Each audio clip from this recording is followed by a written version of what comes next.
অ্যাশুড নামক এক প্রত্যন্ত গ্রামে এক ভয়ানক কাহিনী প্রচলিত আছে, যেখানে মধ্যরাতে এক ভুতুড়ে বিধবা বনপথে ঘোরাঘুরি করে।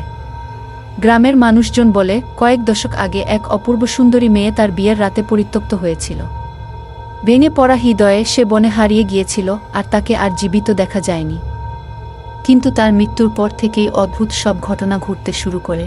যারা রাতে বনের কাছাকাছি চলে আসে তারা বলে, বাতাসে একটা অদ্ভুত ঠান্ডা অনুভব হয়, আর পিছন থেকে আসা নরম পায়ের আওয়াজ শোনা যায়।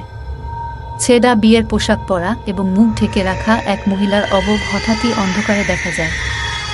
যারা তাকে দেখেছে তারা বলে, সে এমন এক শোকমাখা করুণ শব্দ করে যা মেরুদণ্ডে শীতলতা নামিয়ে আনে আর আত্মাকে জমিয়ে দেয়।